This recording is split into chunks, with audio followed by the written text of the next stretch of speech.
प्रस्तुत है मुंशी प्रेमचंद जी के द्वारा लिखी हुई एक कहानी, अपनी करनी। कहानी अच्छी लगे तो इसे एक लाइक कर दीजिएगा। चैनल पर नए हैं तो चैनल को सब्सक्राइब कर लीजिए, क्योंकि ऐसी ढेरों कहानियाँ आपको यहाँ सुनने को मिलेंगी।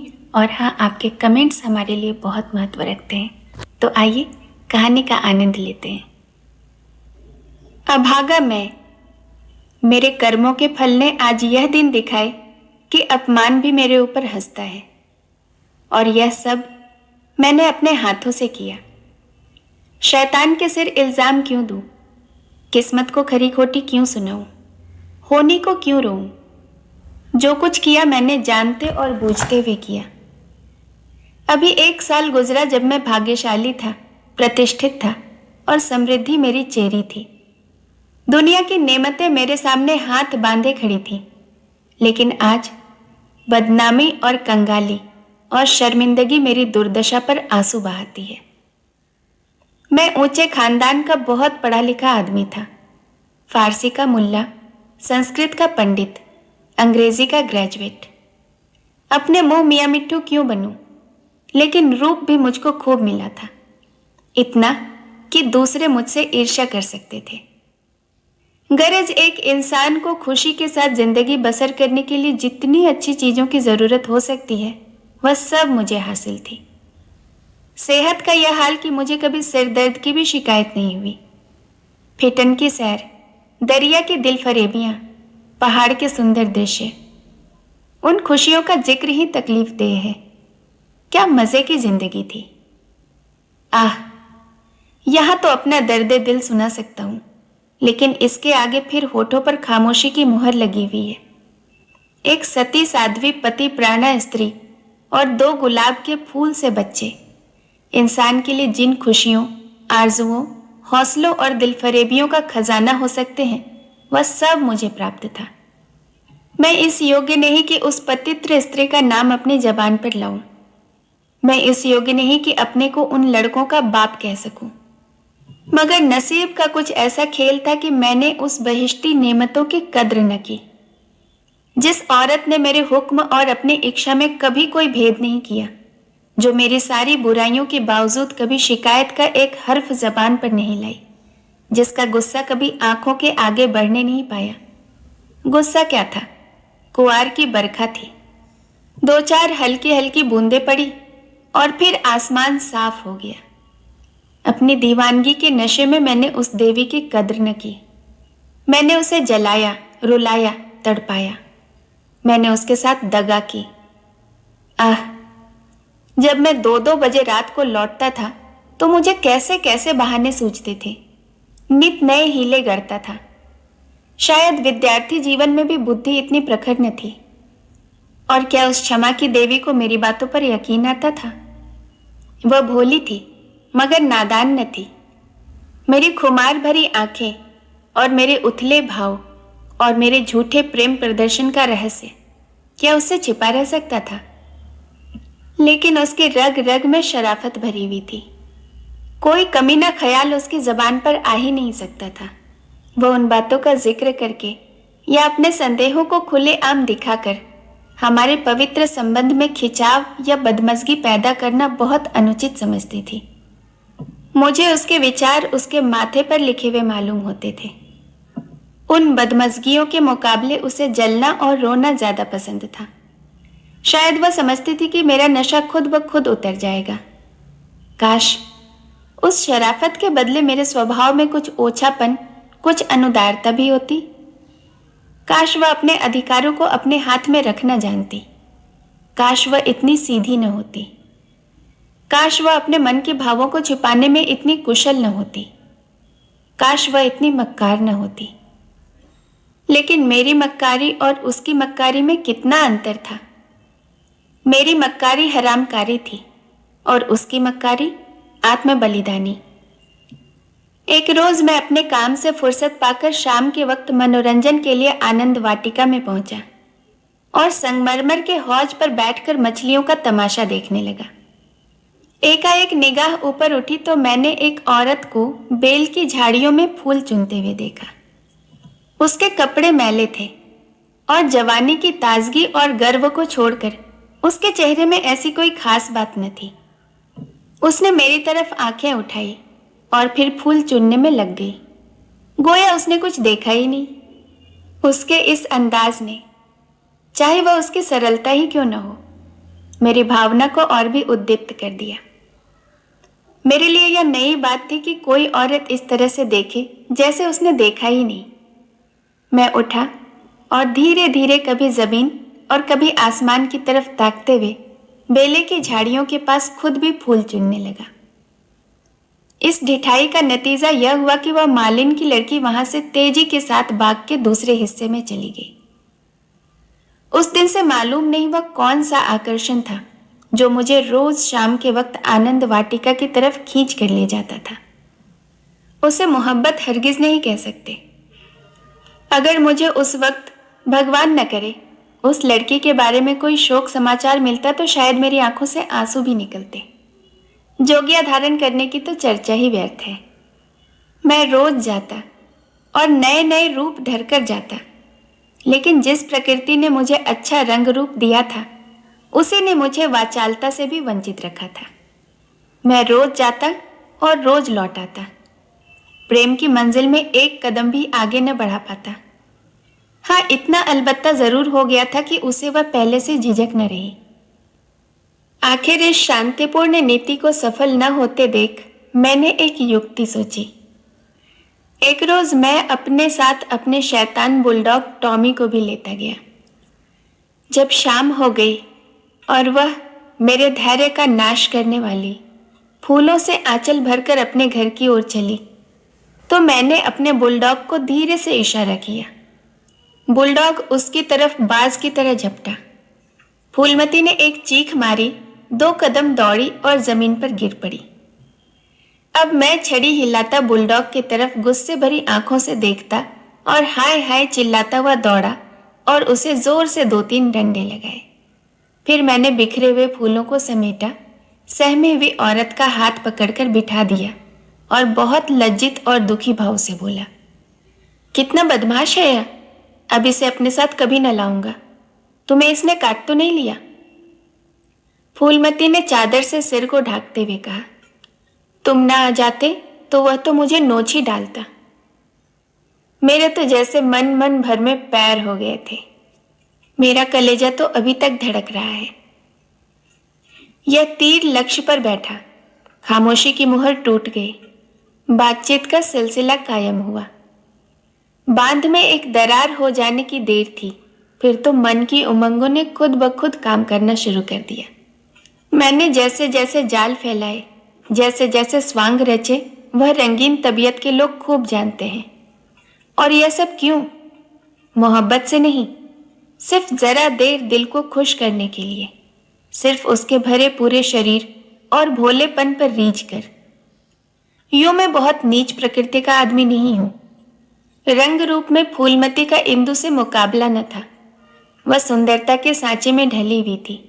कवियों ने सौंदर्य की जो कसौटियां बनाई है वह सब वहां दिखाई देती थी।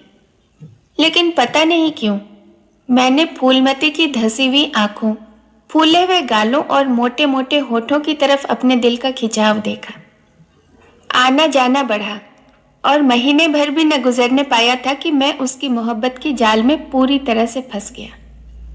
मुझे अब घर की सादा जिंदगी में कोई आनंद न आता था, लेकिन दिल ज्यों-ज्यों घर से उचटता जाता था, त्यों-त्यों मैं पत्नी के प्रति प्रेम का प्रदर्शन और भी अधिक करता था। मैं उसकी फरमाइशों का इंतजार करता रहता और कभी उसके दिल दुखाने वाली बात को जबान पर न लाता। शायद मैं अपनी आंतरिक उदासीनता को शिष्टाचार के पर्दे के पीछे छिपाना चाहता था। धीरे धीरे दिल की कैफियत भी बदल गई और बीवी की तरफ से उदासीनता दिखाई देने लगी। घर में कपड़े नहीं हैं, लेकिन मुझसे इतना न होता था कि पूछ लूं। सच यह है कि मुझे अब उसकी खातिरदारी करते हुए एक डर सा मालूम होता था कि कहीं उसकी खामोशी की दीवार टूट न जाए और उसके मन के भाव जबान पर न आ जाए। यहां तक कि मैंने गृहस्थी की जरूरतों की तरफ से भी आंखें बंद कर ली। अब मेरा दिल और जान और रुपया पैसा सब फूलमती के लिए था। मैं खुद कभी सुनार की दुकान पर न गया था, लेकिन आजकल कोई मुझे रात गए सुनार के मकान में बैठा हुआ देख सकता था। बजाज की दुकान में भी मुझे रुचि हो गई थी। एक रोज शाम के वक्त रोज की तरह मैं आनंद वाटिका में सैर कर रहा था और फूलमती 16 श्रृंगार किए हुए मेरे सुनहरी रुपहली भेंटों से लदी हुई एक रेशमी साड़ी पहने बाग की क्यारियों में फूल तोड़ रही थी, बल्कि यूं कहो कि अपनी चुटकियों से मेरे दिल को मसल रही थी। उसकी छोटी छोटी आंखें उस वक्त नशे के हुस्न में फैल गई थी और उसमें शोखी और मुस्कुराहट की झलक नजर आती थी। अचानक महाराजा साहब भी अपने कुछ दोस्तों के साथ मोटर पर सवार आ पहुंचे। मैं उन्हें देखते ही अगवानी के लिए दौड़ा और आदाब बजा लाया। फूलमती महाराजा साहब को पहचानती थी, लेकिन उसे एक घने कुंज के अलावा और कोई छिपने की जगह न मिली। महाराजा साहब चले तो हौज की तरफ, लेकिन मेरा दुर्भाग्य, मैं उन्हें क्यारियों पर ले चला, जिधर फूलमती छिपी हुई थर थर कांप रही थी। महाराजा साहब ने उसकी तरफ आश्चर्य से देखा और बोले, यह औरत कौन है? सब लोग मेरी तरफ प्रश्न भरी आंखों से देखने लगे और मुझे भी उस वक्त ऐसा मालूम हुआ कि इसका जवाब मैं ही दूं, वरना फूलमती पर न जाने क्या आफत आ पड़े। लापरवाही के अंदाज से बोला, इसे माघ के बाली की लड़की है, यहां फूल तोड़ने आई होगी। फूलमती लज्जा और भय के मारे जमीन में धंसी जाती थी। महाराजा साहब ने उसे सर से पांव तक गौर से देखा और तब संवेदनहीन भाव से मेरी तरफ देखकर बोले, यह माली की लड़की है। मैं इसका क्या जवाब देता? इसी बीच कमबख्त दुर्जन माली भी अपनी फटी हुई पग संभालता हाथ में कुदाल लिए दौड़ता हुआ आया और सर को घुटनों से मिलाकर महाराज को प्रणाम किया। महाराजा ने जरा तेज लहजे में पूछा, यह तेरी लड़की है? माली के होश उड़ गए। कांपता हुआ बोला, हुजूर। महाराज, तेरी तनख्वाह क्या है? दुर्जन, हुजूर 5 रुपये। महाराज, यह लड़की कुंवारी है या ब्याही? हुजूर अभी कुंवारी है। महाराज ने गुस्से में कहा, या तो तू चोरी करता है या डाका डालता है, वरना यह कभी नहीं हो सकता कि तेरी लड़की अमीरजादी बनकर रहे। मुझे इसी वक्त इसका जवाब देना होगा, वरना मैं तुझे पुलिस के सुपुर्द कर दूंगा। ऐसे चाल चलन के आदमी को मैं अपने यहां नहीं रख सकता। माली की तो घिग्गी बंध गई और मेरी हालत यह थी कि काटो तो बदन में लहू नहीं, दुनिया अंधेरी मालूम होती थी। मैं समझ गया कि शामत आज मेरे सर पर सवार है, वह मुझे जड़ से उखाड़ कर ही दम लेगी। महाराजा साहब ने माली को जोर से डांट कर पूछा, तू खामोश क्यों है, बोलता क्यों नहीं? दुर्जन फूट फूट कर रोने लगा। जब जरा आवाज सुधरी तो बोला, हुजूर, बाप दादे से सरकार का नमक खाता हूं, अब बुढ़ापे में दया कीजिए। यह सब मेरे फूटे नसीबों का फेर है धर्मावतार। इस छोकरी ने मेरी नाक कटा दी, कुल का नाम मिटा दिया। अब मैं कहीं मुंह दिखाने लायक नहीं हूं। इसको सब तरह से समझा बुझा कर हार गए हुजूर, लेकिन मेरी एक नहीं सुनती है। मैं क्या करूं? हुजूर माई बाप है, आपसे क्या पर्दा करूं? उसे अब अमीरों के साथ रहना अच्छा लगता है, और आजकल के रईसों और अमीरों को क्या कहूं, दीन बंधु तो सब जानते हैं। महाराजा साहब ने जरा देर गौर करके पूछा, क्या उसका कोई सरकारी नौकर के साथ संबंध है? दुर्जन ने सिर झुकाकर कहा, हुजूर। महाराजा साहब, वह कौन आदमी है, तुम्हें उसे बताना होगा। दुर्जन, महाराज जब पूछेंगे बता दूंगा, साच को आँच क्या। मैंने तो समझा था कि इसी वक्त सारा पर्दाफाश हुआ जाता है, लेकिन महाराज साहब ने अपने दरबार के किसी मुलाजिम की इज्जत को इस तरह मिट्टी में मिलाना उचित न समझा। वे वहां से टहलते हुए मोटर पर बैठकर महल की तरफ चले। इस मनहूस वाकये के 1 सप्ताह के बाद एक रोज मैं दरबार से लौटा तो मुझे अपने घर में से एक बूढ़ी औरत बाहर निकलती हुई दिखाई दी। उसे देखकर मैं ठिठका। उसके चेहरे पर बनावटी भोलापन था, जो कुटनियों के चेहरे की खास बात होती है। मैंने उसे डांट कर पूछा, तू कौन है, यहाँ क्यों आई है? बुढ़िया ने दोनों हाथ उठाकर मेरी बलाएं ली और बोला, बेटा नाराज न हो, गरीब भिखारिन हूं, मालकिन का सुहाग भरा पूरा रहे। उसे जैसा सुनती थी वैसा ही पाया।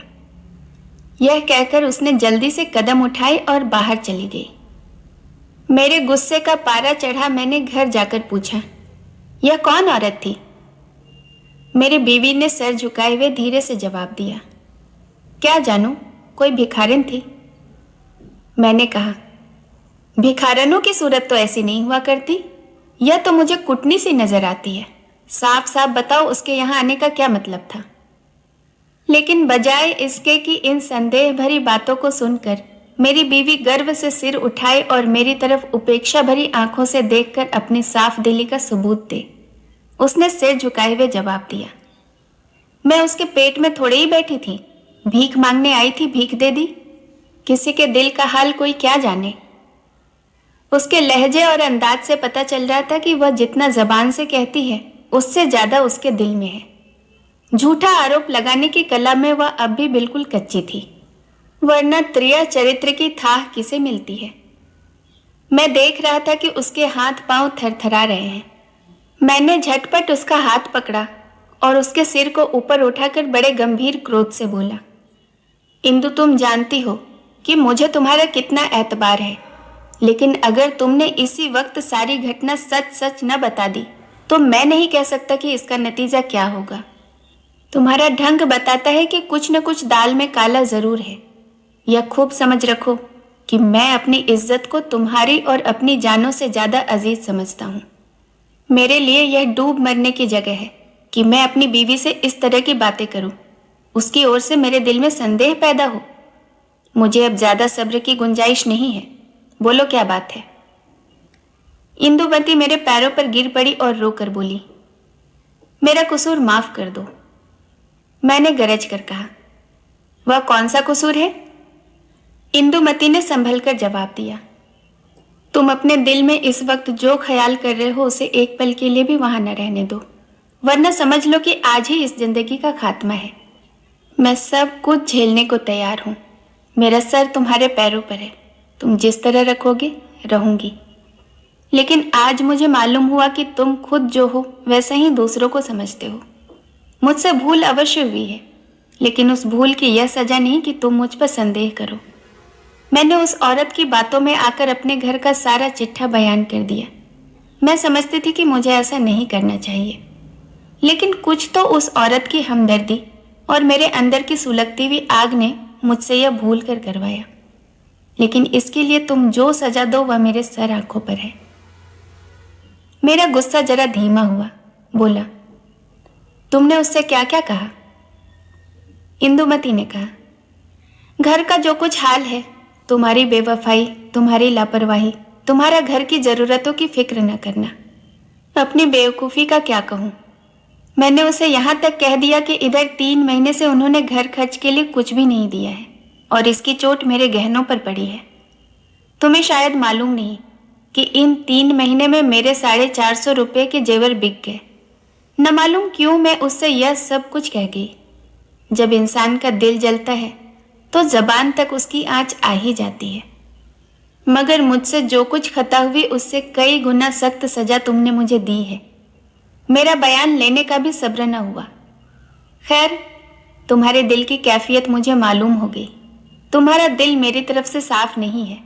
तुम्हें मुझ पर विश्वास नहीं रहा, वरना एक भिखारिन औरत के घर से निकलने पर तुम्हें ऐसे शुभ क्यों होते। मैं सिर पर हाथ रखकर बैठ गया। मालूम हो गया कि तबाही के सामान पूरे हुए जाते हैं। दूसरे दिन जो ही मैं दफ्तर में पहुंचा, चौकीदार ने आकर कहा, महाराज साहब ने आपको याद किया है। मैं तो अपनी किस्मत का फैसला पहले से ही किए बैठा था।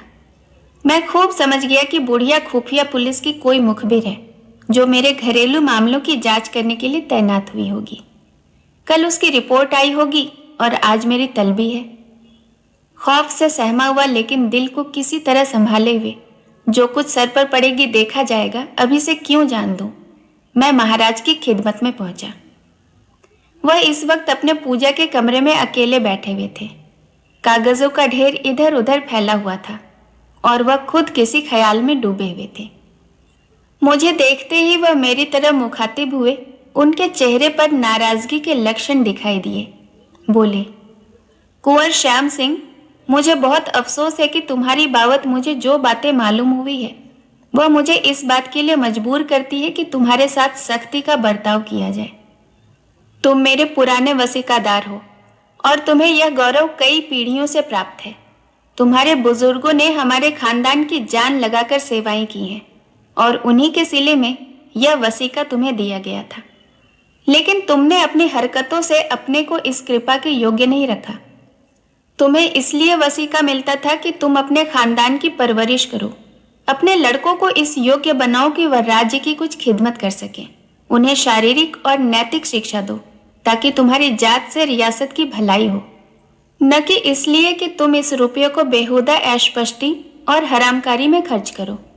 मुझे इस बात से बहुत तकलीफ होती है कि तुमने अब अपने बाल बच्चों की परवरिश की जिम्मेदारी से भी अपने को मुक्त समझ लिया है।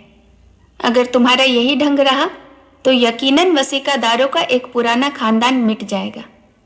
इसलिए आज से ही तुम्हारा नाम वसीकादारों की फहरिस्त से खारिज कर दिया गया है और तुम्हारी जगह तुम्हारी बीवी का नाम दर्ज कर दिया गया है। वह अपने लड़कों को पालने पोसने की जिम्मेदार है। तुम्हारा नाम रियासत के मालियों की फहरिस्त में लिया जाएगा। तुमने अपने को इसी योग्य सिद्ध किया है और मुझे उम्मीद है कि यह तबादला तुम्हें नागवार न होगा। बस जाओ और मुमकिन हो तो अपने किए पर पछताओ। मुझे कुछ कहने का साहस न हुआ। मैंने बहुत धैर्यपूर्वक अपनी किस्मत का यह फैसला सुना और घर की तरफ चला। लेकिन 2-4 ही कदम चला था कि अचानक ख्याल आया कि किसके घर जा रहे हो? तुम्हारा घर अब वहां कहाँ है? मैं उल्टे कदम लौटा। जिस घर का मैं राजा था वहां दूसरों का आश्रित बनकर मुझसे न रहा जाएगा, और रहा भी जाए तो मुझे रहना नहीं चाहिए। मेरा आचरण निश्चय ही अनुचित था, लेकिन मेरी नैतिक संवेदना अभी इतनी थोथी न हुई थी। मैंने पक्का इरादा कर लिया कि इसी वक्त इस शहर से भाग जाना मुनासिब है, वरना बात फैलते ही हमदर्दों और बुरा चेतने वालों का एक जमघट हालचाल पूछने के लिए आ जाएगा। दूसरों की सूखी हमदर्दियां सुननी पड़ेंगी जिनके पर्दे में खुशी छलकती होगी। एक बार सिर्फ मुझे फूलमती का ख्याल आया। उसके कारण यह सब दुर्गति हो रही है, उससे तो मिल ही लूं। मगर दिल ने रोका। क्या एक वैभवशाली आदमी की जो इज्जत होती थी अब वह मुझे हासिल हो सकती है? हरगिज नहीं। रूप की मंडी में वफा और मोहब्बत के मुकाबले में रुपया पैसा ज्यादा कीमती चीज है। मुमकिन है इस वक्त मुझ पर तरस खाकर या क्षणिक आवेश में आकर फूलमती मेरे साथ चलने पर आमादा हो जाए, लेकिन उसे लेकर मैं जाऊंगा कहां? पांवों में बेड़ियां डालकर चलना तो और भी मुश्किल है। इस तरह सोच विचार कर मैंने बंबई की राह ली और अब 2 साल से एक मिल में नौकर हूं। तनख्वाह सिर्फ इतनी है कि ज्यों त्यों जिंदगी का सिलसिला चलता रहे, लेकिन ईश्वर को धन्यवाद देता हूं और इसी को यथेष्ट समझता हूं। मैं एक बार गुप्त रूप से अपने घर गया था। फूलमती ने एक दूसरे रईस के साथ रूप का सौदा कर लिया है, लेकिन मेरी पत्नी ने अपने प्रबंध कौशल से घर की हालत खूब संभाल ली है। मैंने अपने मकान को रात के समय लालस भरी आंखों से देखा। दरवाजे पर 2 लालटेनें जल रही थीं और बच्चे इधर उधर खेल रहे थे। हर तरफ सफाई और सुथरापन दिखाई देता था। मुझे कुछ अखबारों को देखने से मालूम हुआ कि महीनों तक मेरे पते निशान के बारे में अखबारों में इश्तहार छपते रहे। लेकिन अब यह सूरत लेकर मैं वहां जाऊंगा और यह कालिख लगा मुंह किसको दिखाऊंगा? अब तो मुझे इसी गिरी पड़ी हालात में जिंदगी के दिन काटने हैं, चाहे रोकर काटूं या हंसकर। मैं अपनी हरकतों पर अब भी बहुत शर्मिंदा हूं। अफसोस, मैंने उन नेमतों की कद्र न की, उन्हें लात से ठोकरें मारी। यह उसी की सजा है कि आज मुझे यह दिन देखना पड़ रहा है। मैं वह परवाना हूं जिसकी खाक भी हवा के झोंकों से नहीं बची। कहानी सुनने के लिए बहुत बहुत धन्यवाद।